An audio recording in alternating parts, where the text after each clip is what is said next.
Okay. I'll call a meeting to order. My name is Richard Stewart. I'm the Mayor of Coquitlam, and I will be chairing this meeting of the Strategic Priorities Standing Committee. The purpose of the meeting is to address issues related to Riverview lands, as most of you know. This is a special meeting, actually. It's been moved up from a meeting that was scheduled. It was moved up so that we would be able to address this as quickly as possible. As a result of that, it was typically our meeting schedule is set a year in advance, and our families know the schedule, and we generally have all 9 members at every meeting. I know that because of the way this was set up, and it was actually set up in the absence of a couple of members of council, there may be people who have to leave for prior commitments during the meeting, but of course the meeting is webcast and archived, so those members of council and any members of the public who want to look in on the meeting later will be able to find it on the city's webpage. And I'll go to Mr. Clerk. Thank you, Your Worship. The first item is the minutes of the Strategic Priorities Standing Committee meeting of Thursday, October 8th. Recommendation to approve. Moved by Councillor Hodge, second by Councillor Towner. All in favor? Opposed? Carried unanimously. Item 2 pertains to the minutes of the Riverview Lands Advisory Committee meeting held Thursday, January 14th. These minutes were received by Council at its last meeting, but the following action item was referred to this committee, and that concerns BC Housing's A Vision for Renewing Riverview, as item 2.4 in those minutes. And the recommendation from the Riverview Lands Advisory Committee is that Council send a letter seeking clarification from BC Housing regarding the issues identified by the Riverview Lands Advisory Committee as captured in the minutes of their meeting of January 14th, 2016. Council referred that to this committee for its consideration. Thank you very much. So that committee, of course, is chaired by Councillor Hodge, vice chaired by Councillor Marsden, and Councillor Hodge, I'll ask him, well, he's actually put his name up first anyway. So. Well, thank you. And first of all, I'd like to thank the committee for their ongoing work and recognize that many of them are here in the audience today. So, Council, I think I can speak on all of Council, and they certainly appreciate all the work that you're doing. And I'd just like to walk Council through the recommendations that the committee made, and recognizing that these are minutes that capture the discussion. And I just thought it might be helpful to go through on page 4 of the report. There's 12 bullets, and I'd just like to sort of maybe just walk through them with just giving a little more insight. Some of them are very sort of, I think, clear. Others, I think, maybe could use a little explanation. And then I think following this, then Council can decide which of these that they do want to seek more information on. But certainly it was the recommendation of the committee that Council should get some more information. Item 1 was pretty straightforward. Confirm BC Housing will respect Coquitlam's zoning and planning process. They have in the past said that they would, but I think that may be something that we want to reconfirm. Bullet number 2, and I've numbered these just to go back and forth. So maybe everybody just wants to, beside these bullet points, write a 1, 2 down to 12, because I will refer to them by bullet point number. Number 2 was to clarify BC Housing's current position as it relates to the preservations of trees and their original commitment to work within the current footprint of buildings and their commitment to protect open spaces. The wording has changed at several points during the discussion. In fact, even the current wording in this document is not consistent with the comments recently made by Premier Clark here in Coquitlam a couple of weeks ago. She's quoted in the Tri-City News, and her comments are more in line with the original statement in terms of land and heritage preservation. And so I think it would be helpful for Council to actually get in writing clarification of just exactly what that position is in regards to trees, open space, and heritage buildings. Item 3, provide an estimate of building space required in each precinct relative to the land area available in each zone based on using the existing footprint. And this arrives from some of the maps in the report that BC Housing has released, outlining several different precincts with different uses. And the committee's concern is does the existing footprint within those precincts match with the amount of land that might be required for the uses that they're proposing? So that's just by way of explanation on that.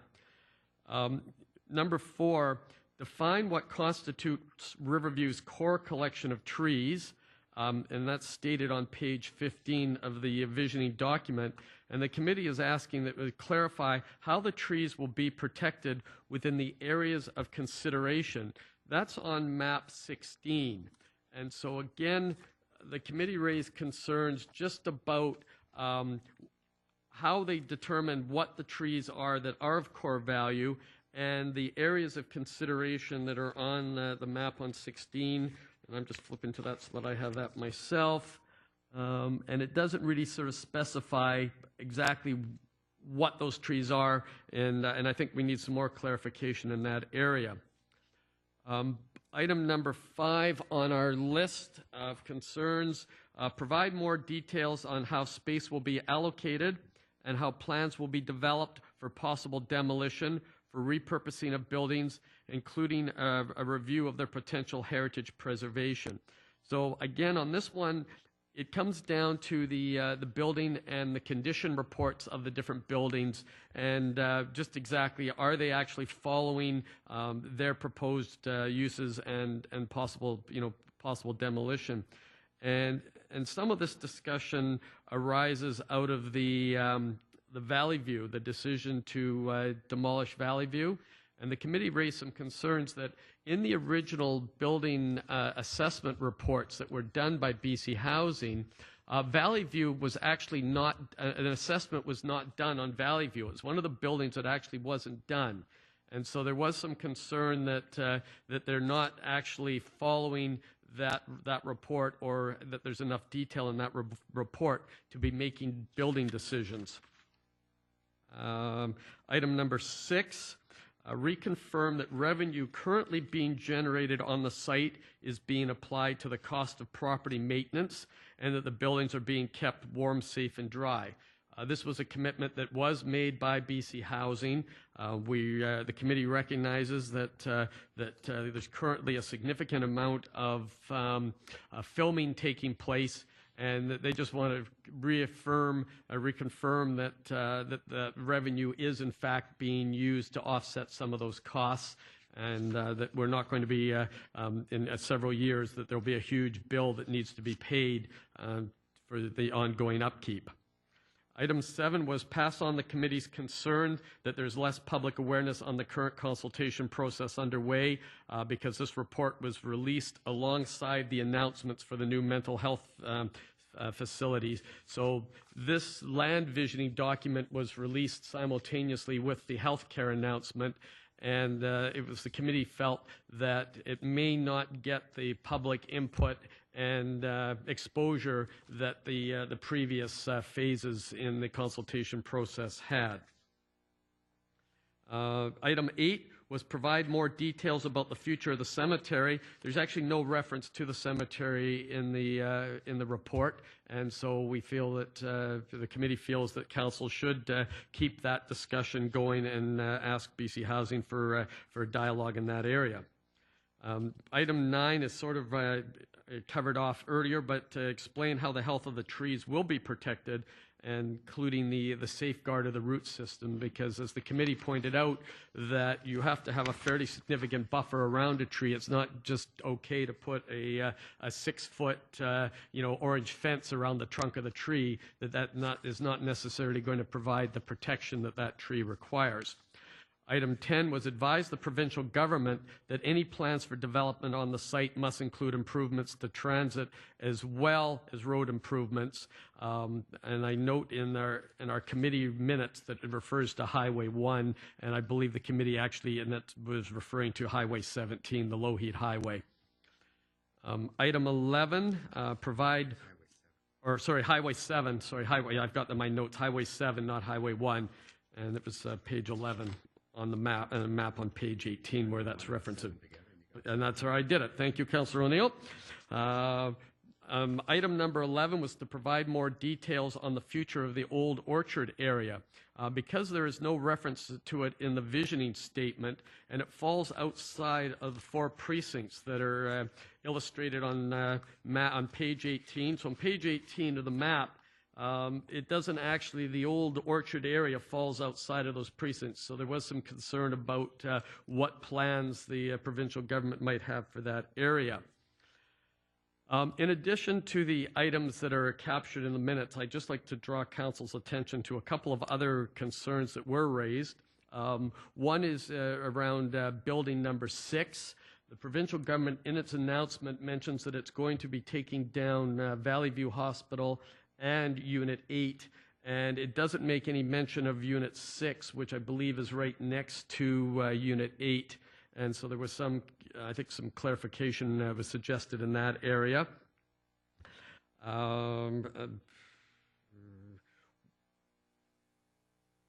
The other thing that I guess one of the other things I'd like to draw council's attention to in general, and I have some personal comments on this, on the report itself, but I think I'll leave that and just focus right now on the committee's comments. But one of the concerns is that the visioning document itself, the overall vision, doesn't align with the public feedback that BC Housing was receiving. And one of the items that was forwarded from this committee was a report that was done by the Burke Mountain Naturalists Society. And on the back page of their report, there's a really good graph that sort of charts, the public feedback. And it was felt by the committee that the direction and the tone of the BC Housing's report is not consistent with what the public consultation is saying. And I think, as I said, I have some personal comments about the report, but at this point, I just wanted to go through the committee's points. And their recommendation is that council write a letter to the provincial government or to BC Housing outlining these concerns and requesting more information on these points. Thank you. Well, I know that you comment on it, and I will speak for all of council when we say these lands are incredibly valuable for us as a community, and Coquitlam has been paying close attention and certainly working closely with the provincial government on the commitments that they made, and today's meeting is partly, I suspect, to work through the current report to make certain that the commitments that were made to us as a community continue to be the focus of the provincial government's strategy related to these lands. I don't have anyone else on the speakers list, and I don't have a motion. Oh, Councillor Marsden. Thank you. Just to follow up on Councillor Hodges' comments, I want to thank the committee members for the robust discussion at the last session, because I think this is something that is near and dear to so many hearts in our community, and the passion that people have for it is incredible. And the fact that we were able to carry that passion to the committee table and articulate the concerns and come up with specific actionable items, I think that impressed me incredibly, because I was concerned that passion was going to get in the way of really coming up with some tangible action items. And so I think you did a spectacular job on that. So thank you to the committee for your work. In looking at the list of 12, I think we can probably break them down into a couple of areas. One is clearly asking for a reconfirmation of the promises that were made at the outset of the visioning process. And that speaks to the maintenance of the trees, of the arboretum. That speaks to the commitment and the terminology, the specific words in the commitment in terms of disturbing the footprint of the 244 acres. Again, it's my understanding there's 89 acres currently have some form of development on it, whether it be parking lot or road or building. So was the commitment to stay within the building footprints?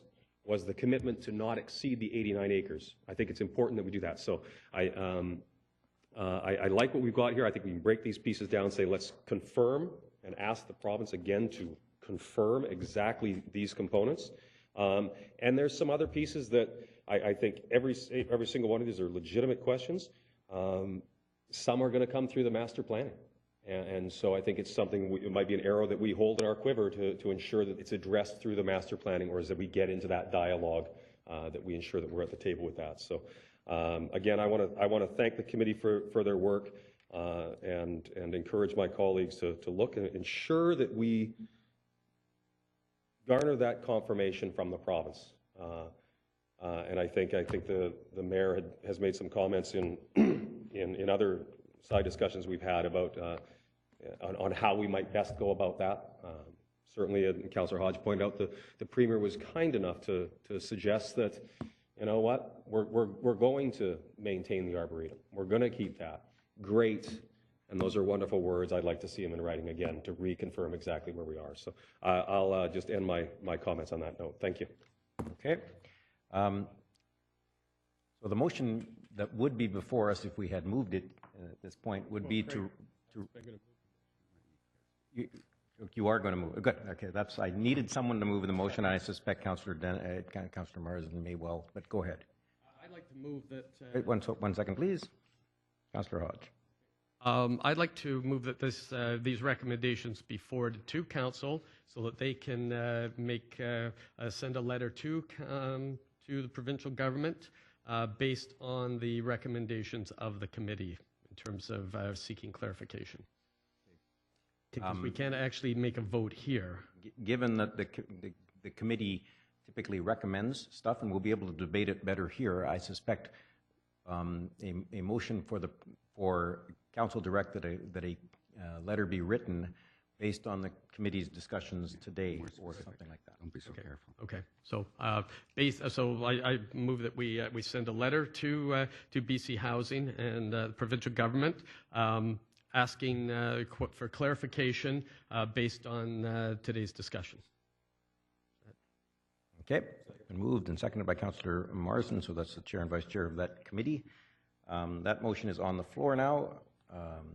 Councillor O'Neill, did you have anything on that motion? Well, we're speaking, yes. Yes, sure, yes, okay. I will support the motion, and I'll tell you why. Is that right? Wonderful. Yes, good. So, yes. And yes, there has been some confusion about exactly what the provincial, what BC Housing has said and promised to the citizens of Coquitlam and to the citizens of British Columbia about the Riverview site, what the initial commitments were, what the commitments were as the process moved through all the different visioning, and then how that's reflected in the final report that we got a little while ago, and then how the Premier's statements, just in the last couple of weeks, how they all fit into that. So yeah, I'm totally, as a former journalist and editor, you know, there's a lot of unanswered questions here that I see that I wouldn't accept a story from a reporter giving it to me with so many holes in it. I'd send it back and say, ask some more questions, get some more details, do some more research so we can know exactly where we stand today. And I think from my point of view, and I believe it'd be all city council, that for us to go forward in making recommendations to the province or BC Housing on going the future development, the future use of Riverview, we need to know exactly what the province means by these things. And I think generally we're talking, most of these questions that have been raised by the, excellent questions raised by the committee, have to do with the footprint of current buildings, what they meant. It was always my understanding, by the way, that the commitment was not the specific footprints that the specific buildings take up now, but if there is X number of acres used by buildings now, that there will be no more than X number of acres used by buildings in the future. The acres might not be the same exact acres or hectares or whatever. There was always, my understanding, that was always a commitment to save the entire Arboretum, which would, of course, include, I would think, saving the root systems, because you can't save the trees without their roots. I believe that commitment was made right at the beginning, and there was some doubt about that as we, in the final reports, and that doubt was lifted, we hope, by the Premier. Let's get that in writing from BC Housing. And some of the, of course, the heritage values as well, we need to get clarity on those. So, and there are other specific questions about things that I hadn't even thought of, the Old Orchard area, things like that. So great value and great input from the advisory committee on that. So I'll support the motion, and because I need to get some answers before I approve this story going to print. Thank you. Councillor Reid. Thank you. Thanks to the committee, good list. The one thing under number 4, the province has never put a value on the Arboretum, correct? I go through you to Councillor Hodge. I don't know that certainly that would not BC Housing. I don't know. Many years ago, it was 50 million, and then it came down to 30 million in something I read somewhere. Perhaps it was Burke Mountain Naturalist. That's a significant amount of money, and I want to see quite a commitment from the government on that. My issue is, through all this, and I'm going to refer to the report on page 5 on the break-even mandate. Is that appropriate to speak about, Your Worship? It is. There are two elements today. One is the decision to send a letter, and one is for staff to be able to capture the thoughts of council as to the content of the letter. Is it these 12 items? Is it 11 of them? Is it to what extent what is the letter containing? And I suspect what will flow out of this is a decision that a letter would be crafted and sent back and forth, and council would comment, and ultimately council would ratify a refined version of the letter that would then go to BC Housing and to the province. Well, I do not support item 5, page 5 in the vision. So how would you like me to deal with that? That's the break-even mandate. I have difficulty accepting some of it, especially when I look at what kind of money they got for Willingdon, what kind of acreage we have, what kind of acreage they have. If this isn't the appropriate time to speak about that, I do want to comment that, or my comments alone perhaps, will be that I do not believe in their break-even mandate the way it's stated here on page 5 of the report, which explains the how many single-family units and townhouses and condominiums they'd like to build. Yeah, that is a restatement of the break-even mandate as it was previously stated. And I probably objected to that one too. I believe you did. Okay, so we will be capturing elements like that. I don't know if Councillor Hodge is still on there or no. You're actually okay. You did okay, Councillor Hodge. Okay, on the break-even point, looking at page 10 of the report, paragraph 2, financial considerations must include a break-even mandate. We've heard that before, but this goes on, becomes a little more specific, and says that it now says that this would include costs relating to maintain and operating the site. We've heard that. Now it lists site infrastructure as part of the break-even mandate. To me, that's a new cost, because before I believe that the cost of the break-even was, the cost of cutting the grass, keeping the buildings heated, that sort of thing, was part of the break-even mandate. This goes on to now list that site infrastructure, community amenities, green space, stream maintenance, removal of hazardous materials, building demolition, and building renovation and restorations are now part of that cost. And to me, these are now development type costs that are now being charged back against the land. And that, I think, goes beyond what the original statement was on break even. So they've expanded the scope of what expenses they're going to put on the other side of that balance beam. So that concerns me on that point. If I can, a couple of other points that I wanted to raise is on page 9, the advisory group's summary, and it has environment, economic, social, and municipal.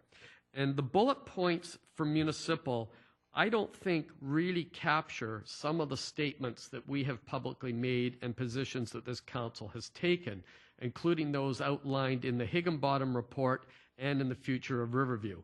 And so I don't think that this really fairly represents, and I recognize that these are moving targets and our position may change over the next months as we get into this further, but I don't think this fully reflects our current position, and so that would be something that I would like to draw their attention to. Another part of wording that I'd also like to draw attention to is the top of page 18, where there's in bullet quotes, there's a statement from Metro Vancouver Parks. I actually sit on the board of Metro Vancouver Parks, and that's certainly not a position that's been endorsed by the parks. And I think that this actually comes from a letter that staff at Metro wrote to BC Housing, and I actually have pulled a copy of that letter here. And the letter talks about, and I'll just read one paragraph here from the letter. The letter says, and this is public letter, many of the ideas illustrated, and this letter is in reference to the visioning open house, the third open house where the drawings were drawn and put up onto the web, and people were asked to comment on the drawings. And so based on those comments, Metro Vancouver wrote, many of the ideas illustrated are most suitable for municipal scale and realm. However, that being said, Metro Vancouver Regional Parks supports the ideas that are more directly involved in advancing regional goals related to natural systems, greenway networks, interconnected trail system, and education center. We believe that these goals are embodied in the slides which present ideas that are related to, and then it goes on to list some of the slides like trail linkages, restoration of botanical gardens, inclusive of recreational space, natural environment, cultural education, and it ends with, in addition, the ideas that are supported.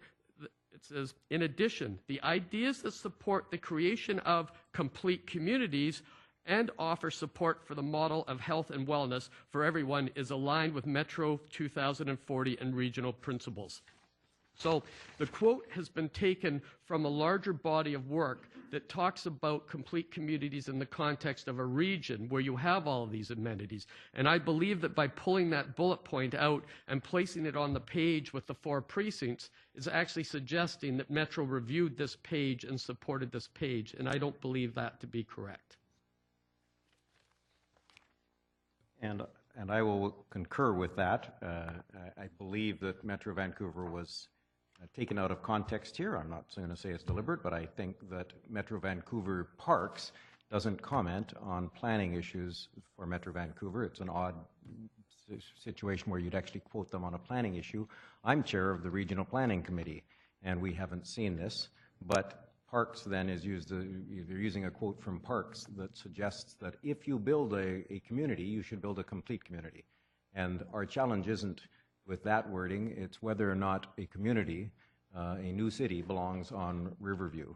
And Parks, I can't imagine Parks ever taking a position that we should build a new city on Riverview and advancing it as being Metro Vancouver's position. So I was similarly troubled by that juxtapositioning of a quote. I actually had another comment related to the 4 bullets on municipal on page 9, because the 3rd bullet said requests for greater clarification on building condition assessments, and we've never requested clarification. We requested corrections because the building condition assessments were just plain wrong in so many ways. They'd made mistake after mistake. They'd said the condition of the roof on this building is poor, when it's not actually an asphalt roof, which they said it was a different kind of roof, and the building wasn't built in that year, it was built in a different year, and the roof has just been replaced, and those kinds of elements. So they weren't clarifications, they were corrections to a pretty shoddy building condition assessment report that that the province had acknowledged was done hurriedly. But ultimately, I think what we're going to come out of here today with is a restatement of Coquitlam's position that Riverview is a jewel that needs to be treated other than as a piece of vacant land that can be expanded, that the regional realities can be expanded on related to housing and economic development and all kinds of things. There probably will be an element of each of those things on the site, but we've always taken the province's commitment that this site would be dealt with differently. On the question of the break-even mandate, I too am concerned. I see on site, for example, the spilling of energy, spilling of heat all over the site, and I don't know why we're doing that. As a province, we seem to be running the boilers at full and then spilling off some heat in order to keep some of the buildings warm and dry. I don't know the rationale behind it, but I think we're spilling a tremendous amount of steam out of that system, perhaps needlessly. But I want us to, if the province is committing to a break-even mandate related to the site, then and that no money would be drawn off the site, then we don't need them to restate that commitment, because I take the Premier at her word. She said that she is recommitting that the green space will remain and that the trees will remain, and that isn't inconsistent at all. In fact, it's consistent with the original commitments, and I'm going to have to take that at its word, because that was the original commitments, and we have those in writing, and we now have the Premier re-acknowledging them. So I'm not as concerned on that element. There's lots of other issues of concern that I've got. Among them, actually, and my last comment, you look at these headings, number 2, Heritage and Environment, number 3. Now, this is a consultation document in which the vast majority of people who were consulted offered that they didn't want to see market housing on the site. And on page 17, a complete community, it states that BC Housing is committed to designing a complete community on Riverview lands, which kind of means that the public input process didn't achieve the results that the province set out, which was to get the public's input on this and then follow it.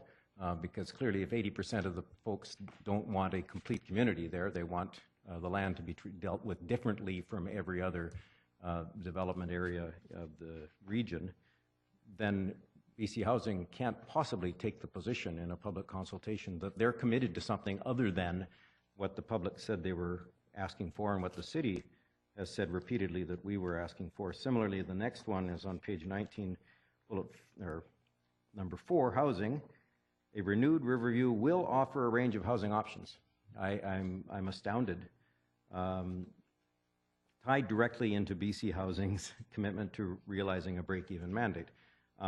Again, they went out for public consultation. The public said, by and large, very limited housing or no housing.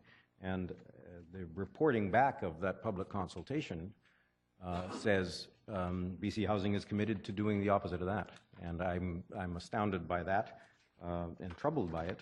And I'm really troubled, actually, mostly troubled by the way in which some people's quotes are being used in ways in which they clearly wouldn't have been intended, and Metro Vancouver's is one of them. Councillor Asmundson. Thank you, Mayor Stewart. One of my issues has been from the very beginning in BC Housing, the government knows this, has been the break-even mandate. I've always felt that this is unfair, that we take Riverview of one site, that we have to develop the site to fix the site, and we don't do that with any other properties throughout the region, that we make them sell off their land or within the site, make it, and the site from provincial governments, from NDP to Liberal, has been neglected, not properly maintained and brought into this state without putting the proper investments into it. And I will reiterate what Mr. Hodge says about how they are using it as the wedge to me for developing the site, is if you want to save some of these things, you have to generate the money on the site to save it. And I just have told from the very beginning through this process, I don't agree with that process. I also agree with the fact that under the municipal part, there is no mention of the Higginbotham report. I've supported the previous 2005 report and the Higginbotham report and my views. I don't need to go on for a long period here stating my things, but I've been, as a bus driver also, I've been driving through Riverview, and Riverview was a community. I define me what complete was, but it was a community, and it has been shut down, that existing community that was there, and now they're saying they want to create a new complete community, but it was a fairly robust and good community that was at Riverview for those patients and the people that worked there. I want to thank the Berg Mountain Naturalists for their work on some of the analysis here, and thank you for that and pointing that out. And I think there are, as Mayor Stewart pointed out, some deficiencies in the interpretations of what they have in this report, and noting that moving forward, and I thank them for that. I think this issue is going to become a lot more intense as time goes along. I think when we had 269 people respond to this, and it's not really indicative of the full community of Coquitlam and the Tri-Cities and the region on this issue. So I think it's going to get a lot more attention as we break out into a planning stage. So a lot of people look at a visioning stage as not being the really meat and potatoes of the discussion. Now they're going to move into a planning document, actually talk about planning a site. I think it may happen to what happened in the early 90s under the NDP when they announced the closing of Riverview and started that process and hired Ray Spaxman to do a development proposal which got cut down halfway through. So it'll be interesting to see, but we'll move this through, we'll move the questions through. I support the motion going forward. I just want to have some of my concerns and comments, like Councillor Reid, put on the table, especially with break even. I've been raised that issue constantly. Thank you. Councillor O'Neill. Yes, thank you. I know that following BC Housing's release of the latest vision, they said originally that they would accept public feedback online until January 29th, and then they extended that deadline till February 12th. So the public can feedback online until the end of this week, right? But I don't know if there's been any specific communication to the city or to other administrative bodies about when its feedback would be permitted until. Are we tied to the same timeline? Do we know that? I've heard an answer to that, but I'll let it come from the mouth. Mr. Dumont, sorry to have called you a mouth. Thank you very much, through the chair. No, it's my understanding that we're not tied to the February 12th deadline. That place speak opportunity is for members of the public from around the province to input into the visioning process. I would also note that the province doesn't anticipate changing their visioning document.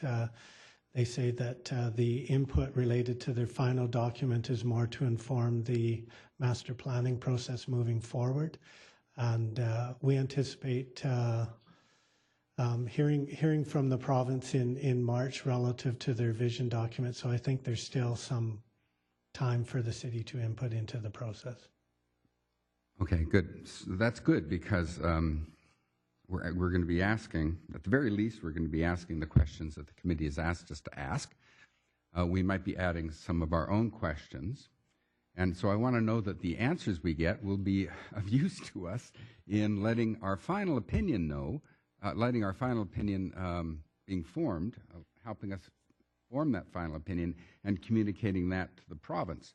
Or is that something that we need to do today, when we've actually, although we've all read through the report, we all have our recollections of the various positions that council has taken and what we wanted to do and what our motions were. We actually don't have a specific staff report on that yet, analyzing the final provincial BC housing report and how it relates to all the different reports that we passed, like the Higginbottom report, the 2005 for the Future report, the council motion in supporting moving Royal Columbian Hospital to Coquitlam, the Riverview site, all of these things.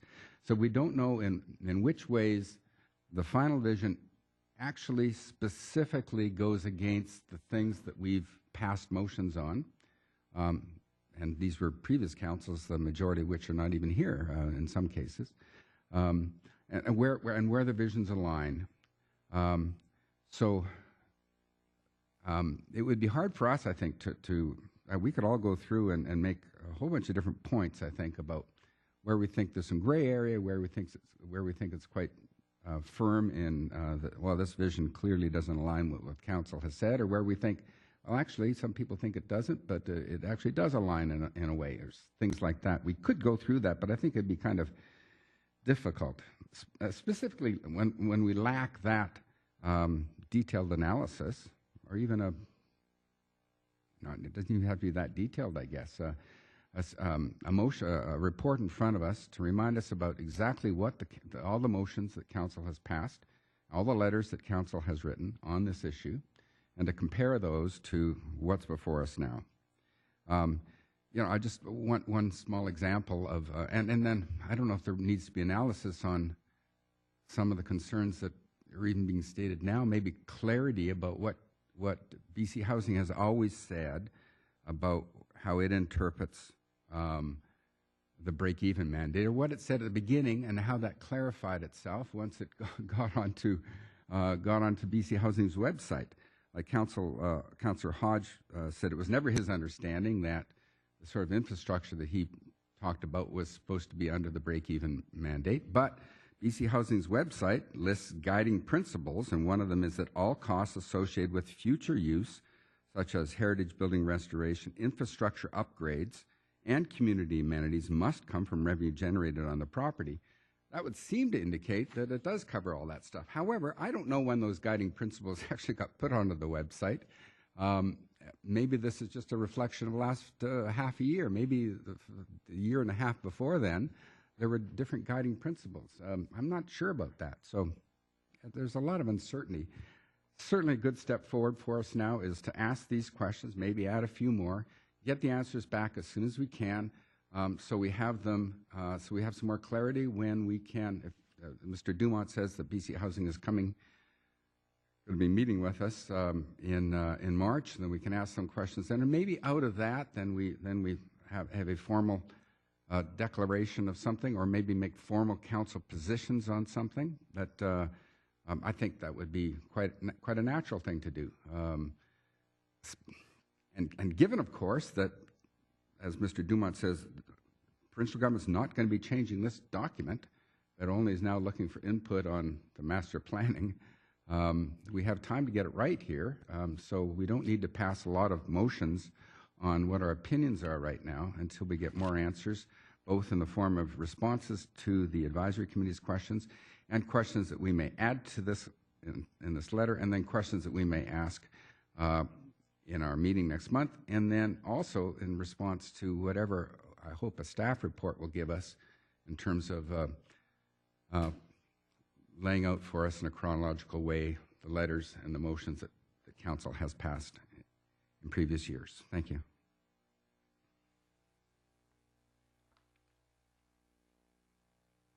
Thank you. Councillor Hodge again. Yes, okay. And I agree with Councillor O'Neill. I think that, you know, certainly we've got some really good recommendations and questions from the committee, but I think the next step is to for council to, once they receive more clarification, is to look and see where the common ground is, what does align with our city principles based on what's in this report, and what things don't align with our principles. And I'm not sure that we even know what our basic position is yet. I'm certain we have the Higginbottom report.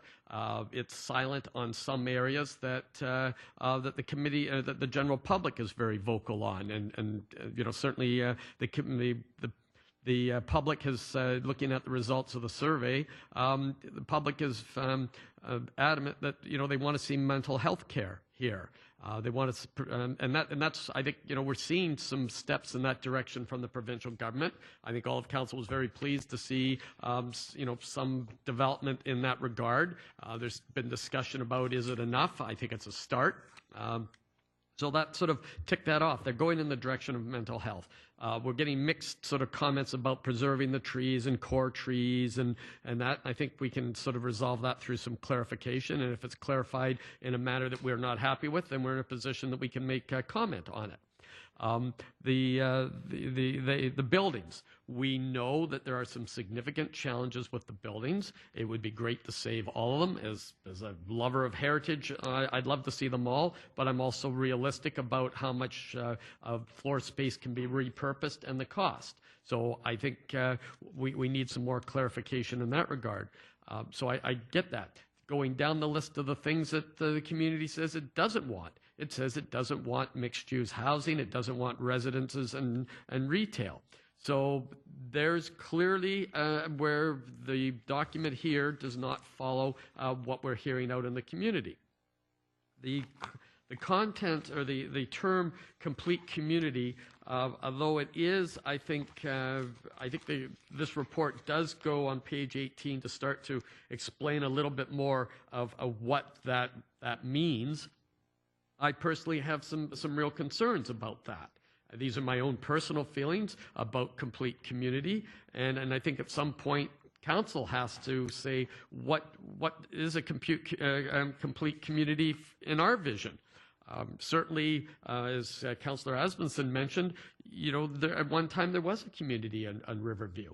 It supported 2,500 jobs. The people lived on the grounds. They had a fire hall, community center, daycare, medical facilities for staff, and it was a complete community.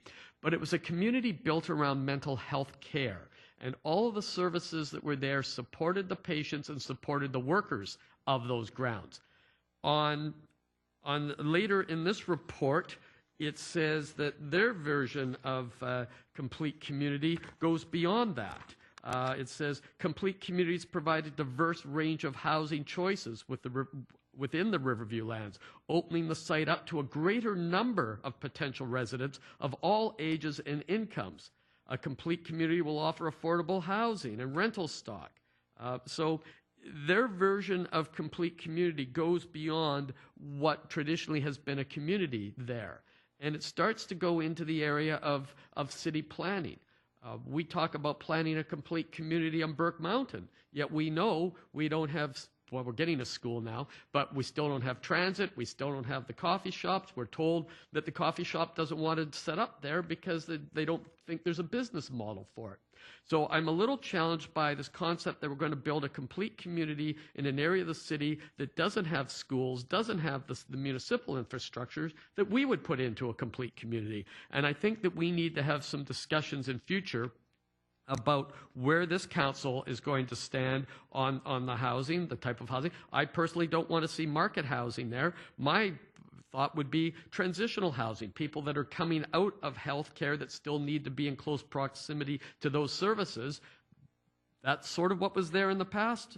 I don't know that I want to go in this direction, and I think that the council has to make some decisions and see where we align. On the economic development side, there may be some opportunities there. We already have a really good film industry. Maybe there's some opportunities around the film industry that can still work within the footprints. As Councillor Marsden mentioned, there's a lot of footprint there that can be used. The question is, how does it get used, and how does it get used in relationship to the trees and the grounds? And I think those are questions that I think the council needs to answer, and then we need to go and compare our vision with this vision and see where the differences are and where the commonality is. Thank you. Councillor Zerillo. My questions are a little bit logistical, so through the chair to the clerk. I'm just trying to understand. We have item 2 and item 3 on the agenda today. Item 2 is the recommendation from the Riverview Lands Advisory Committee, and item 3 is talking about the BC Housing Report. So are we still on 2? Are we still talking about the recommendation? Mr. Clerk. Thank you. The item that was before the committee to start the discussion was item 2.4. In putting forward a motion, it was suggested in the draft motion that I have is that the committee direct that a letter be sent to the province regarding the request for clarifications set out in the minutes of the Riverview Lands Advisory Committee meeting of January 14th, and in addition, reflecting the committee's consideration of the BC Housing Report. So that motion tends to bring together both items 2.4 and 3, because the end goal was one letter. If the committee wishes to focus on one or the other, that would be at the call of the chair at the direction of the committee. And then on the question of the call of the chair, I concur that obviously that we could do it separately. We could do 2 point as, okay, we agree to write a letter, and the letter will contain the information that comes in the next item, item 3. Or we could just combine the two. The will of council was to move the motion and then to start to discuss what would go into the letter. We could, if council wants to, we could now close that debate about sending the letter, and then on 3, we would open the debate as to what would the letter contain. I'm fine either way. Yeah.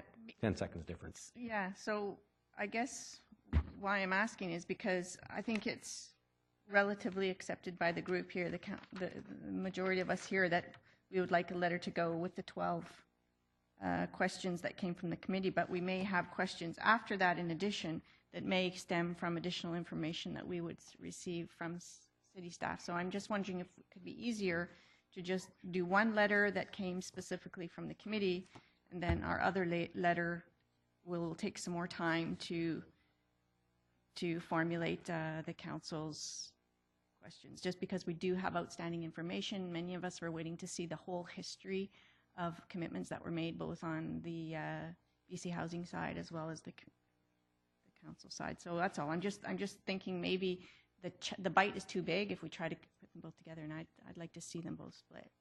Very easy for us to get the first 12 off and ready to go. So what should I do?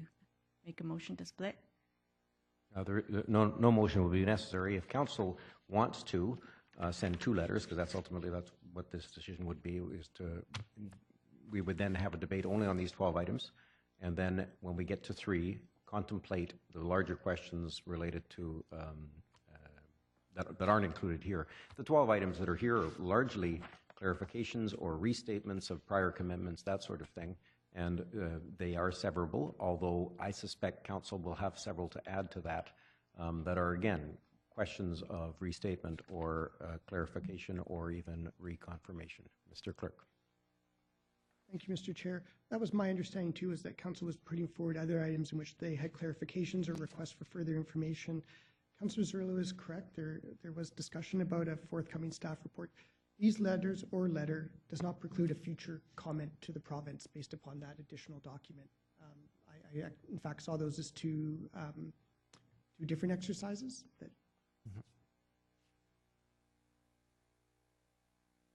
Okay, is there any further debate on the 12 items contained herein? We'll start with that. Councillor Reid. I think they should be separated because after hearing that this document, the vision is what we're dealing with, and it's the holy grail, shall we say, I have great difficulty with it in that someone tells me that the mandate, the great break-even, has been a core guiding principle. It may have been their core guiding principle. It sure has never been mine. These questions are for clarification, and they come from the community committee, and I think it would be quite appropriate to send these questions off as they're written and deal with them separately to the more ones that I have. Okay. Councillor Wilson. I agree with both Councillor Cirillo and Councillor Reid. I would love to get the answers to these questions before I can give my feedback, because some of the answers I'm sure will inform my feedback. So my preference would be to get answers to these questions, and then the city would provide feedback. Thank you. Okay, I have no other speakers. Are there any speakers? Is there anyone against the concept of having the? Oh, Councillor Marsden. Thank you. I'm not speaking against. I just want to clarify on the third item. It speaks to the alignment of space requirements articulated in each zone relative to the space. I believe that the dialogue was around in looking at the 3 precincts, how many acres were in each precinct and how many currently disturbed acres are in what. So I think the term requirement might be out of context there. So certainly agree with sending it as a letter. As I said earlier, I think we break it down looking for specific confirmations of previously stated positions from BC Housing, from the government, and some apparent discrepancies between the current piece and perhaps some future questions around the. We might choose to look at a couple of those, and so those are more master planning related that could be encompassed in a more fulsome letter from council as part of the next stage. Thanks. Thank you. So, in the interest of in the interest of refining this, then is there any objection to on 3 having it read, provide an estimate of building footprint intended to be constructed in each precinct relative to the land area? Does that clarify that element of it? doesn't. I think it speaks to what's currently disturbed as it sits now. And so using the healthcare precinct as an example, in the model, it shows a really nice little oval. But how many acres is that? And how many acres is currently disturbed with building footprints, parking lots, roadway, anything? So really looking to the total disturbed acreage within that precinct, within each of them, was I believe, the tone of the dialogue around the table. Thank you. Okay. Staff comfortable with, essentially we're going to be asking them for clarification of 4 different items. The current area disturbed, essentially the current area of green, the anticipated disturbed in final for each one of those areas, I guess, trying to figure out what the province had in mind when they were contemplating, for example, the economic development area, which encompass almost the entire Arboretum. I don't know how you put a footprint in there that without disturbing the trees, but you know, identify how much space we have, how much footprint is disturbed, and ultimately where they intend to have buildings.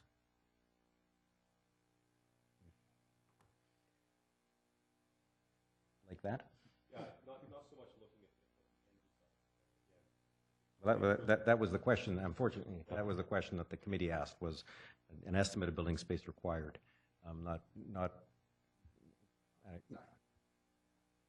Yeah, and again, I think it was going back to, it just comes down to the verbiage of it. It wasn't so much what's required for, as in future, as in within the 3 precincts. So what's required for what's proposed right now? There are recent announcements. How much of, if in the healthcare precinct there is 60 acres, and currently 25 of it have something on it, how many acres does this current proposal, this 175 million, how many of that 25 would it take up, essentially? That's one, so 2 separate components. okay, so I suspect, clarify it for our... in order to capture all of that, I suspect we'd ask for all 5 items, but you know, the current proposed, and ultimately. Thank you. Comfortable with that, Mr. Clerk? Comfortable with that. I think staff can review the tape and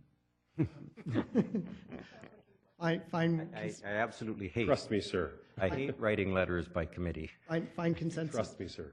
What I would suggest it means, however, is because this committee cannot change these minutes, they're the minutes of a different body, that we'll capture these bullets in the body of the letter, and that we will provide either additional detail or more precision in order to capture what Councillor Marsden has raised, if that is the will of. Like, just putting context to the minutes is what we're really looking to do, to ensure that we're asking the appropriate question, getting clarification. Thank you. Yeah, and that's how it should have been described. We'll ask all of these things, but we may ask a couple of other things, including what's the current proposed, that sort of element. Okay. Councillor Hodge? And yeah, and I agree with Councillor Marsden. The idea is just to make sure we were asking questions. It was not intended that we use this exact wording. The committee in the minutes was just raising points of concern or for clarification.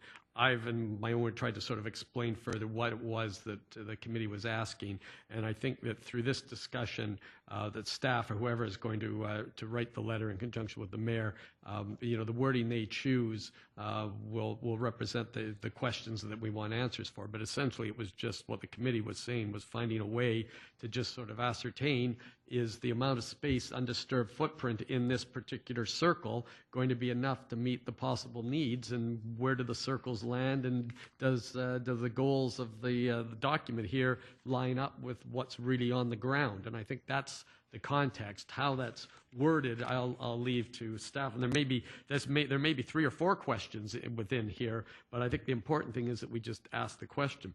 In terms of the motion, it was to send a letter to the BC Housing based on these questions. But at the end of this, I raised 2 questions that I had in addition to this. I think that we are raising some questions now that we also want answers to. So certainly these questions, but I don't know that we want to have two letters, one asking 12 questions and one asking 6 more. My thought is that these should form the questions, but there may be more that council wishes to ask as we go through this discussion. And so we may, at the end of the day, want to amend this and say, and more questions as raised during the discussion. I don't know we need to get into that, but I certainly was trying to leave my motion open enough that all questions from today that arise could be asked in that letter. Very good. I concur with the sentiment. I'm trying to work out the logistics of how it might happen.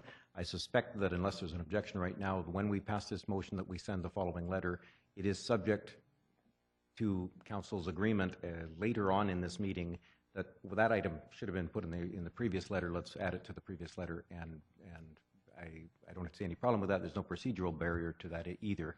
I'm trying to make this as flexible as possible, so ultimately we get all of our questions answered and all of our points asserted. Councillor Zerillo. Thank you. Well, it's my hope that we just send off the 12 questions in a letter and deal with the council's questions in a different way. And in that vein, I just wanted to ask, is it possible to invite BC Housing to have them available to an open meeting? Because I think there's a lot of questions, and if we're doing letter, answer, letter, answer, letter, answer, it's going to be a very long road. I'm just wondering if it's possible to have them to come out and talk to us in person in an open meeting.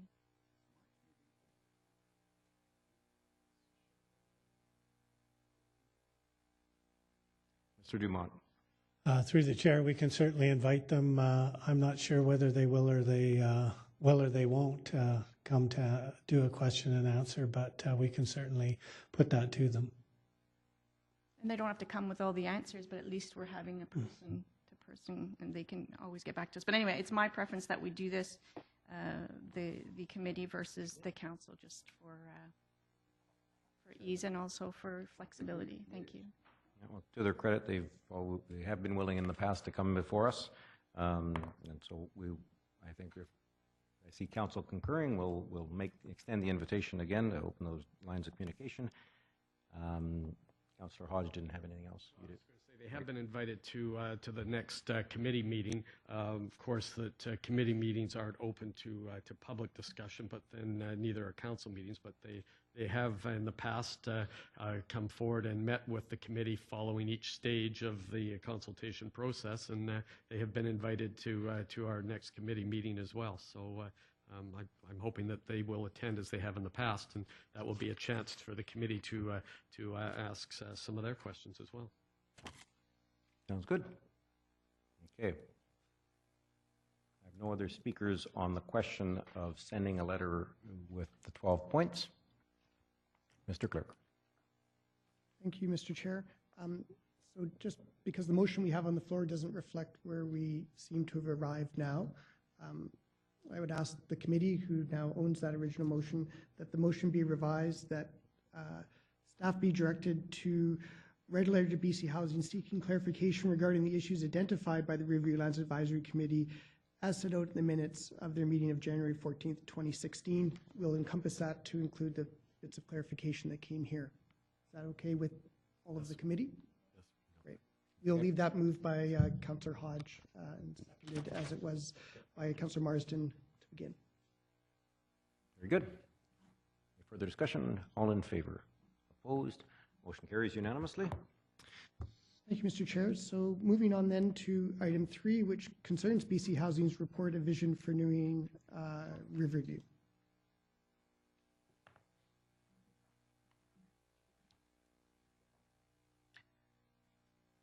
I have lived all my life within about a kilometer of Riverview Hospital, and as I was growing up, and I know other members of council had similar experiences. The bus went through Riverview. It was a complete community for the mentally ill. Its housing was for people who had mental illness and for those who cared for them and those who were attending school there to learn psychiatric nursing, for example. That was the extent of housing that was on that site before. It had its own fire department. It had its little tiny retail, a little bit of a tailor, all of the services contained, and some of the food were produced on site, and some of the foods were produced across the highway at Colony Farm. That complete community was reserved for persons with mental illness. We don't do that anymore. We don't build a silo.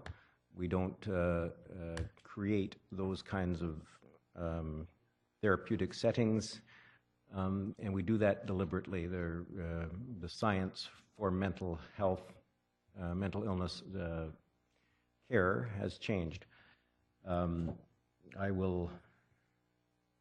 As I was growing up, I couldn't possibly have imagined the realities of being a parent of a child with mental illness and recognizing how short-served, how poorly, the shortcomings of the current mental health delivery system in British Columbia, how particularly youth mental health, but this applies to persons with mental illness across the spectrum, how they aren't, there is a shortage of available services both in the community and that critical residential setting that is occasionally needed. My daughter's needed it several times, a residential setting to try to stabilize and get her back into our home. That is in short supply in British Columbia. We had envisioned, and we put forward a vision as a council with the help of Dr. Higginbottom, who used to be vice president at Riverview Hospital, about really creating a state-of-the-art facility, set of facilities, state-of-the-art critical mass of mental health service delivery on Riverview, and we still, I believe, envision that. We long for a facility that can serve those with mental illness because it's desperately needed today. And this, there are elements of this report that I can embrace because they talk about some of those things. The challenge I've got with this report is that they're talking about a different kind of complete community. And when the report goes forward and sets out that we will create a complete community, there were no people in the public consultation that asked for that. I couldn't find that response that suggests that we are going to build a complete community on that site. There's other sites, of course, that have been developed over the years. They're typically institutional sites owned by the provincial government, like Ocala, the prison, BC Penitentiary site, Woodland site right next to it. Those were developed. They weren't into complete communities. They were developed into residential communities. And I think that there's a role for that kind of redevelopment, but there are so few parcels of land like this left in the Lower Mainland. Burns Bog is reserved for a particular reason. Green Timbers is reserved for a particular reason, and I believe Riverview Hospital, Riverview Lands, needs to be reserved for that particular reason,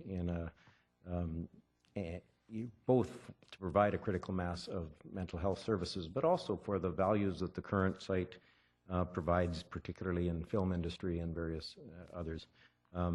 I want us to continue to push for that vision.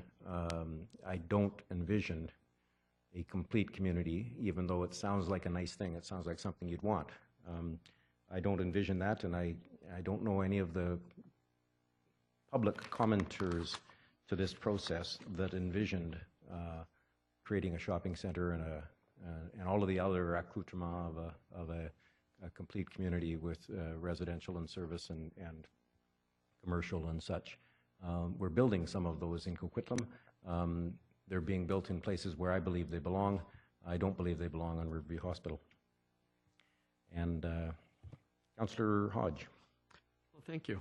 I said some of my comments earlier, but I just on the document itself, and I do want council to come up with a position in future, and I've been very clear out in the public. I don't support market housing on Riverview. I think there's a place for transitional housing. I think there's a place for housing to support staff who may be living there and attending courses. And my vision of housing is similar to what was on the Riverview grounds for the last 103 years. So I think that we as a council are going to have to come to terms with that. In terms of the healthcare portion, a healthcare precinct is great. We're starting, the provincial government is starting that direction. I think there should be more. I particularly think that we need to have emergency admitting. I've said before that, maybe we don't move the acute care hospital to the Riverview grounds, but certainly I think there's the potential to make this a center of excellence for health built around mental health. I'd like to see emergency admitting, such instead of driving the Royal Columbian and having police officers and families waiting in an emergency ward, I like the old model where you could drive to the Riverview grounds, ring a bell, somebody came down, did an assessment, and there was an admission route into the mental health system that didn't involve going through a busy emergency ward. So I think that there's a potential to expand beyond what the province has outlined for delivery of mental health. That's my vision. I don't know that if at some point council wants to weigh in on that. The break-even model concerns me. For a number of reasons. I think that the debit side is getting greater and the credit side is shrinking. I don't want to weigh into who some of the landowners may ultimately be, whether they're another level of government or whether they're First Nations or a developer. But I am concerned by some of the statements in here that say that some of the land, should it be parceled off, is not going to revenue from that section is not going to go into the total pot of revenue. So the amount of land that's going to help to support the things that this community wants, which is the preservation of trees and some of the building space, that potential for revenue is shrinking at the same time as the expenses seem to be going up. And so this whole concept of break even is starting to concern me, and I think we're going to need some clarification on that, or at some point council is going to have to take a position on that. So clearly, I think council has some work to do on the mental health visioning, build on the Dr. Higginbottom report, or just bring that to the attention. I'm really disappointed that in this document here, where it outlines the different groups that ours, and this is on page 9, that it really, the municipal part here in the bottom quadrant here, it does not represent what we've been saying in the past and what the future Riverview or the Higginbottom reports say. And I think that we have to come out to the province and say that this is what our goals are for the property. And I also think that we have to make sure that we champion what our residents are saying, because it was interesting. I was at a 125th event the other night. I know the mayor was there and Councillor Wilson was there, and a completely unrelated discussion, Riverview, came up. And I thought, how interesting that in a discussion, and there were people from other parts of the city and Port Moody, that Riverview became a topic of discussion on that. And so people in this community feel strongly about the Riverview, about mental health, about the preservation of those grounds. And I don't know that this document that the provincial government has released fully aligns with the goals of this city and the goals of our residents. Thank you. Thank you. Councillor O'Neill. To answer that question, it doesn't. It doesn't align, clearly. And the question going forward is, it doesn't, because the provincial government has said this document it's the vision going forward. Our question is how much, what we do about that and how we respond to that. And I think that's, if we can come up with a joint understanding on council, so we have a position that we can put forward, and it's not going to be done today for reasons stated earlier. I think that'll be very powerful and have some strength to it. So we can certainly work on that in the coming weeks, and I'm all for doing that. I think council's position has been fairly clear.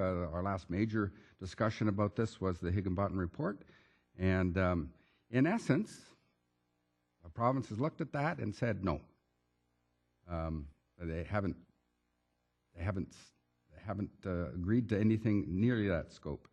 I always view the Higginbottom report not as proposing a plan for the entire site, but for a substantial part of the site, or part of the site, that there could have been other things on that site as well, but the province hasn't embraced that. I would say that, in answer to Councillor Hodges' question, the province has said no to the public input. They got the public input and said, okay, that's interesting, and okay, they're going to bite the bullet and say, no, this is our vision.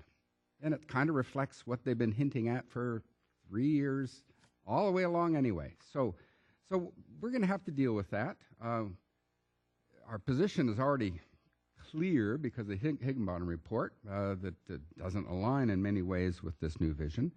But we can certainly refine our vision and figure out how we're going to essentially work with the parent governmental organization here, which is the provincial government. We're the child of the provincial government at municipal level. We've made our position. They've, in essence, said, well, this is our vision. So we need to work on that, and there'll be some great discussion. And I think if we can be unanimous in what we decide in the coming weeks, that'd be great.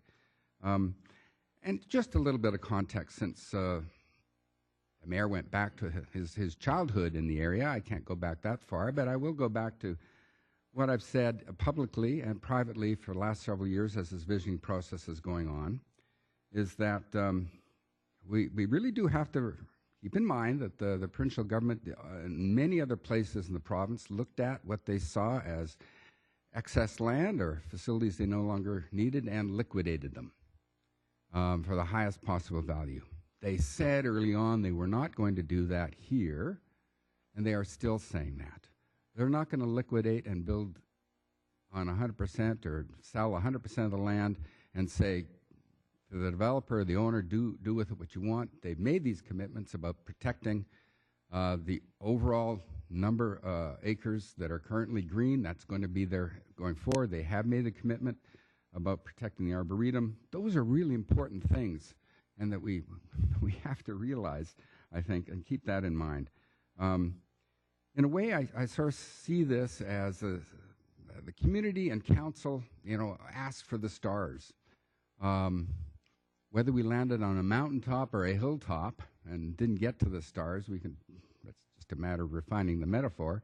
We didn't get everything we asked for, but we got a lot more than I think a lot of other communities got in terms of, or the province, in terms of assets being liquidated.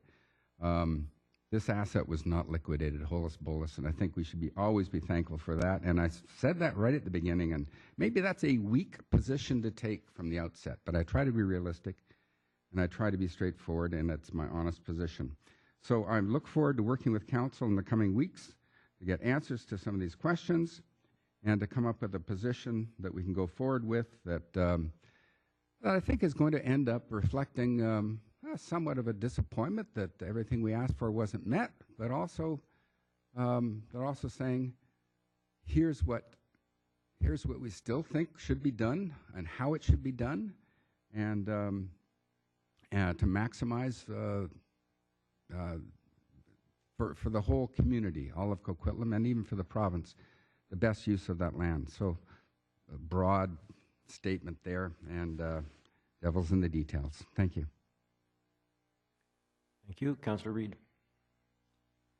Well, I guess, and it's the government I supported, I just don't get what they don't understand, that we are in a mental health crisis in this province. I don't get that they haven't caught on to that yet. Every issue of the newspaper comes up with something. People downtown, people out in the valley, people up north. We have a mental health crisis, and we need to have a place these folks go. And I hear so often that people say, oh, we don't want to go back to an institution. No, we certainly don't want to go back to what we had. We need some therapeutic settings, yes. But we also have a lot of folks that could benefit in living in what we are paying $3,000, $4,000, $5,000 a month for to put our seniors in now, where they all have lovely little apartments, maybe 500 square feet, their own little bedroom and TV, and that yet they can come downstairs for meals if they so desire. They can come downstairs for medications if they so desire, so their families aren't worrying about them. That's a new form of care, and it could also work on a site like this. It doesn't have to be institutionalized. So one of the things over the years when we started on this report, and we went and we got all the stuff, and as it's gone along, the one thing we never did have was a report from someone like Dr. Higginbotham, who is, I mean, Mr. Dumont was successful in getting him to speak to us, and that was a real eye-opener. He knows this business. He knows what it's all about. He knows what our needs are. There's very few communities in this province, as I learned from the UBCM when I went around with the Riverview report, that really want to have a facility of this type in their neighborhood. There's lots of people that, oh, not in my backyard, not in my backyard. Ourselves in Port Coquitlam, we have always welcomed Riverview. It's been here since we were here. It supplies many jobs. It's the one place in the world that you can probably go from a nuclear physicist down to janitorial and laundry services and that. It goes the whole gamut. It goes the whole scope. So it is a big economic driver for us. When we're looking at practical solutions, absolutely, I need something on the site. So I have always been okay with the film industry, and at the time we had I had the committee. The film industry was good. It brought people and a bit of excitement onto it. One of the buildings, I can't remember if it's North Lawn or West Lawn, one of the beautiful old buildings, I always thought that would be a great museum for our city, which we don't have yet, and we could put a restaurant on it like it did in Burnaby and have a museum, and we've got Spark on there. It's something for everyone to look at. And is it economic development? If we have this arboretum that's supposedly worth millions and millions of dollars, absolutely yes. It is. It's money. It's tourist dollars for us. I guess the thing that gets me the most is when I come out and I see this report is the break-even mandate. It's been a core guiding principle for the renewed Riverview. Well, that was them, not me. It's no core guiding principle for me. And if it is, I have to ask the government, does every other community who wants a hospital have to sell their lands? And the answer is no. There is a ministry for mental or health, the Fraser Health Authorities, the Vancouver Health Authorities, the Ministry of Health. They're not asking every other city to start selling off lands just so that they can build hospitals and provide facilities. So why should we? So all of these things, I mean, I could go on and I won't, but when we talk about this short-term gain, and that's what it is. This is short-term gain. Get the money in, sell it all off. Let's pack up the little piggy banks and let the people that need mental health care just go to heck, because they can deal with the long-term pain. That's about what this government is saying to us. And as it's a government that I supported, I'm really disappointed. I'm very disappointed. But in this, if this is going to be the answer I get back, that their core is this, then I say no.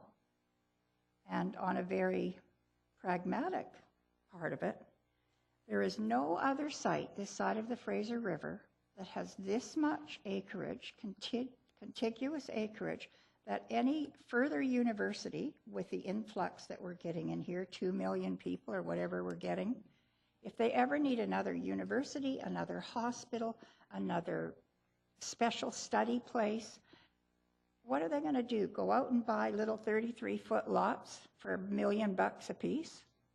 It makes no sense. I'm talking long term.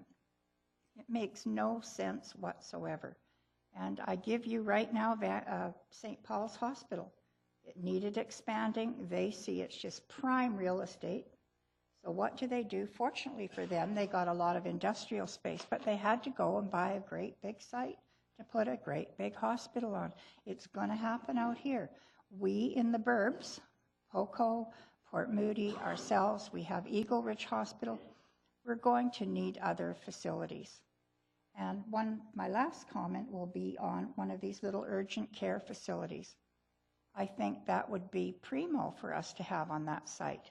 And I think because especially if it was for mental wellness, but other things too, if you broke your arm, you could go there. But having people there that are trained mental health doctors and nurses, that when our RCMP pick folks like that up. They've got a place to go immediately and people get the proper care. I would love to have a giant hospital there, and I think someday when I'm long gone, there probably will be. But for now, I'd accept an urgent care facility. I would also accept student housing if it was with a university satellite teaching mental illness. I would, there's so much I would look at there, even if we get into the computers and the IT stuff, there's probably facilities like that that would work well on a mental health campus. So there are things that are available for the economic development, but the main thing is we need a large hospital, a large facility in our province, and this is the land for it. And I think they're being very short-sighted, and I take great offense to this being the core guiding principle, because it may have been theirs, it's not mine. Thank you. Thank you. Councillor Zerillo. Thank you. Just going to make a quick comment. When I read the visioning document, it reminded me of the adage about the frog, when they put the frog in water and they set him to boil. And I actually feel like we're almost half boiled at Coquitlam. We're just kind of slowly being boiled out here. Anyway, my suggestion would be, if we can, to send a preliminary letter to BC Housing just to reflect the need for flexibility to this visioning document. It was mentioned today that this is potentially it, and I think that at the very minimum, or at the very least, the City of Coquitlam should let BC Housing know that we expect them to wait for all of the community input before they have a final document. My last comment is how we move ahead from here is going to need strong leadership, and I'm absolutely confident that this council will bring that leadership once all the community input comes in. I think we're being very diligent about that, and we are definitely listening, and we just need to give BC Housing a little reminder that's what they're supposed to be doing too. Thank you. Councillor Asmussen. Well, just to renew my comments regarding the core principle of break even, and I'll say it again, I don't agree with it. And I think it is a wedge issue that's used to gain acceptance for the development of Riverview, that if you want it saved, you want buildings saved, that even their commitment is that they will explore the potential of saving buildings. Not that they will, but they'll explore. That's not a firm commitment on that part. So BC Housing and their people will not be surprised at my comment. I've made it to them multiple times on that issue there. I'm going to talk about Riverview and what I've known of Riverview from my time driving a bus through there, the patients were there, the community that was there, the complete community that was there in it from a mental health aspect. And even the document talks about the current best practice suggests the greatest support for those with mental health is through integrated, diverse communities, not isolated enclaves. Well, Riverview isn't an isolated enclave. It's a beautiful therapeutic setting. Do we want to warehouse people? No. Do we want to put them in a setting where they can get better through the beautiful surroundings, therapeutic surroundings? Riverview is the place for it. I would also say that the community model in many ways is not the best model, and there's a lot of people, if you talk to people, and I have over the years, I've been on my bus and different people, that they were preferring their children or people with mental health back in Riverview rather than the home that they were getting, because they weren't getting a level of care and treatment in there. And there's a huge disparity in the quality of care in these homes and the lack of what I would call proper funding. And I just think it's part of our society's view on mental health has been for years that has not been given that same level of funding and attention.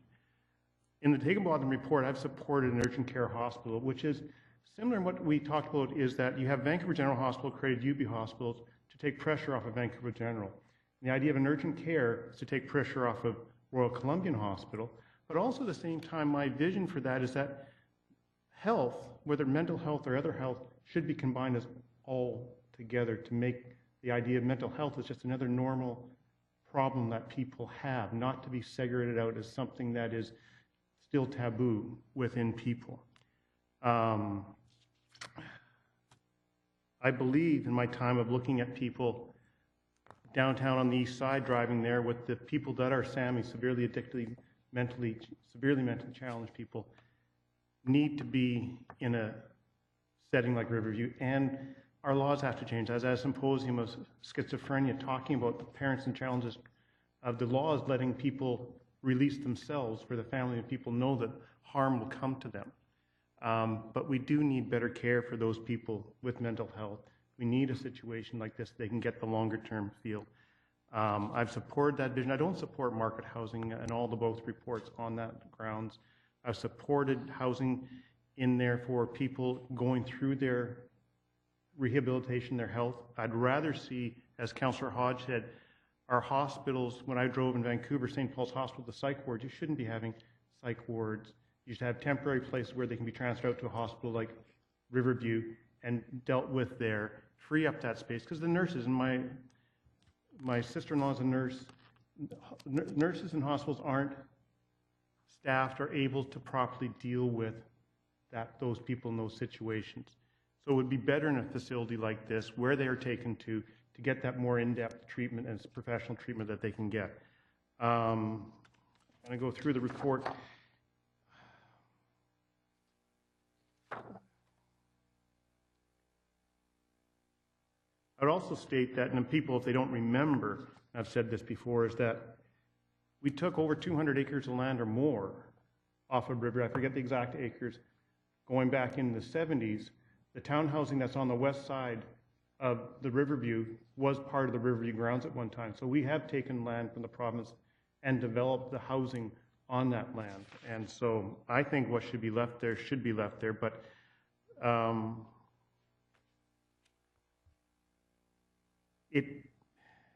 the province seems to want to has their vision, and I think there's going to be differences on it, and we'll see what happens. I'm interesting to see now, because we're going from a visioning stage. For the public, it's really kind of cloudy at this stage.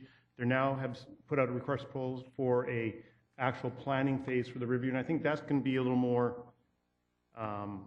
direct to the public and what they see as the future changes at Riverview. And I think that's going to bring out a bigger public reaction than the 269 people that came out and filled out the forms. I think there'll be a greater response to that, and we'll see. But that's where I see it, and I see there's problems with this document that Mayor Stewart and them put out already about the Metro Vancouver's issue, about under the municipal, about I want to make sure that it's noted that the Higginbotham report is not noted within that part. And so I'll leave that I could go on further, but those are some of my points in regards to the document and moving forward. And once again, the good analysis, I think that Berg Mountain National Statistics, I think there's some self-use of the analysis to service their own needs rather than what the analysis might have really said of the respondents. Thank you. Thank you, Councillor Asmussen. Actually, I'm reminded of a short conversation I had in trying to explain our position to a government MLA, and the question was put, well, would it be okay, say, if the government committed to only using half of the Riverview site? And I said, that would be wonderful if it only was half, because then you'd have to tear down about 250 acres of homes, because it used to be 1,000 acres, and that would be 500 acres. That'd be perfect. So he said he'd go back and work on it. Councillor Marsden. Thank you. I agree with so much of what's been said around here, and I think starting with Councillor O'Neill's comments with, the devil's in the details, and I think this next stage is where the details start to come, and we can truly, as a council, come together and articulate exactly what we want to see. I think the story of Riverview has been told repeatedly, and I think it's the conversations I've had with people in other communities, people at senior levels of government, is that I'm somewhat befuddled when I look and I say, here you have a community that is welcoming services for people that need it, those that are, seriously addicted, mentally ill. We've got communities in Coquitlam, Port Coquitlam, and in Port Moody that are looking, saying, you know what, we've got a facility here, we've got the space here. Let's really serve those people in our community that need it. Councillor Asman touched on, the community process in terms of putting people into the community doesn't work for everybody. I think there's probably many successes that the mental health experts can cite, but it doesn't work for everybody. And so I think it is important that we have a space to help those people that are truly in need. So I think Riverview has gone through an evolution. When it talks about it, it was the Center for the Mind, I believe it is something along that terminology, and then it became Essendale. And that's when I was introduced to it. I think back to the early 70s and driving past Essendale. And you think back to the late 60s and early 70s and the stigma that was on that site in terms of what people had to say. Today it would be referred to as extremely politically incorrect. But we've got a community that is welcoming of it and saying, you know what, it's here, it's gone through various closures, evolutions. I prefer to think of it as we're in an evolution now. We're looking, saying, we've got the space, now let's best utilize it. Does this document capture in its entirety the feedback? I think it captures some of the feedback from the community. I think it captures some of it. I think it's clearly pointed out that there's some areas where there's some liberties taken with that feedback in terms of what it really means. And so I'll join the chorus of my colleagues in thanking Elaine Golds for the work and the summary that you put together. I think that's very helpful. Do we want to see mental health services there? Yes. That's why I asked the question, with the commitment that's been put in place, how much space does it take up? How much more do we have for the future? Councillor Reid talks about a need for learning facilities. In 2005, when Councillor Reid brought this to me, as I was on the Chamber of Commerce board, I was the chair of policy, and she brought it to me, and I invited her in, and she presented to our board of directors. And we crafted that policy, and I was proud to craft that policy and champion it at the BC Chamber of Commerce and get 100% commitment of the business community in our province to say we need to preserve the Riverview lands primarily for the delivery of mental health and wellness. I have not strayed from that. I use the word primarily because there's so many other things that happened on that site before that are needed on that site, and they will continue to be needed. So when I look at this, I think, okay, it's a step. Does it concern me of the slide of some of the verbiage? Yes, it does. My commitment that I've agreed to work on with people in the past is that BC Housing commitment of that 89 acres of disturbed. That's the end result. That we're going to stick to that. That works for me. I think we can look and say, what you have there now is 89 acres and an incredible amount of green space. Now, could I walk through there and identify the trees? Not a chance. Will I ever be able to walk through and identify the trees? Probably not. But as I drive by, do I look and see it's a beautiful green space? Absolutely. Do people appreciate it? Absolutely. And so can we look to ensure that we preserve that, protect that, deliver the mental health services that we need? I think we can. On the economic development, the word that I always like to use when people say, well, it's economic development, it's jobs. I want to see us create an environment for jobs. So having all that $175 million investment in mental health facilities on the site now, that's new jobs in Coquitlam. New jobs for the province? No, but they're new jobs for people that will be here in Coquitlam frequenting our current businesses, our small stores and people that need those services. So I think that's a good thing. When I look at the precinct that they call for economic development, I've got a lot of questions in terms of how big that is, what does that look like, how can we truly maximize the employment opportunities? I don't know that people truly understand the number of people in our community that are employed in the film industry. Not necessarily just the big budget films, but the small commercials, the small things that go around and are needed. There is a huge number of people. And so we want to ensure, I want to ensure, that that continues, or perhaps is expanded. It's pretty much a clean green industry for the most part, and that's what we want to see. So when we talk about economic development, I want to look at jobs. It's employment in health, tech, film, other pieces. Do I want to see a vast industrial park there? No. Do I want to see vast rows of sprawl of single-family housing? No. Now, that does qualify as economic development. What I want to see is ongoing economic development that's going to serve the community today and into the future so that our kids, as they grow, have places to work, have businesses that are viable and supporting our community. That's part of my definition of a complete community. So I look forward to the next steps in terms of where we go for here. The piece I'm going to ask for as we go through this is, in looking at this, are the needs of our community going to be met? If we're looking to say yes, if the province brings forward or sells off a piece and a developer is bringing forward because of the province has done something, brings forward something, I'm going to say, what's it doing for our community? Is it delivering on the things that we need? And to me, that is core. And we need to look at this for today, and as Councillor Reid said, I think for tomorrow. We are going to have growth. We are going to have need.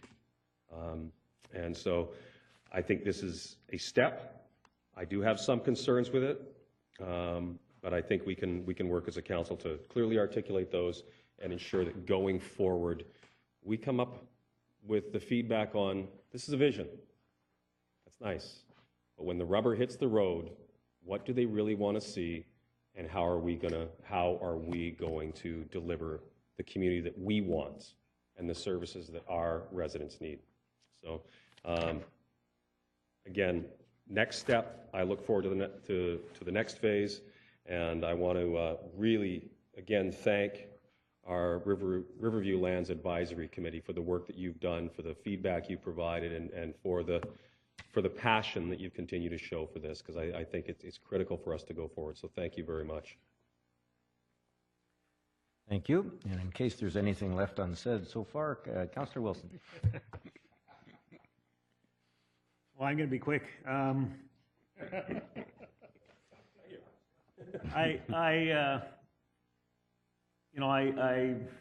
this whole thing started, I was extremely hopeful. When the government committed to, not building beyond the current footprint, and when they committed to protecting the trees and the green space, I think we all breathed a huge sigh of relief, and we thought, okay, great, now we can actually go someplace. And I just feel that it's been a complete waste of time, a waste of money, a waste of people's hopes. The government could have written this document 3 years ago. It's a slick sales job that's cherry-picked whatever feedback they wanted and ignored the feedback that they didn't want to consider, and it's extremely frustrating. So I hope that there's something that we can still do to reflect what our community wants, because this document definitely doesn't reflect what our community wants. So that's all I'll say. Thank you.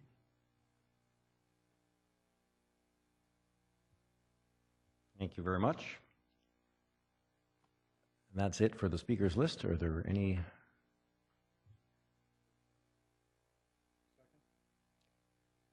Adjournment has been moved by Councillor O'Neill and seconded by Councillor Asmunsen. All in favor? Opposed? Motion carries.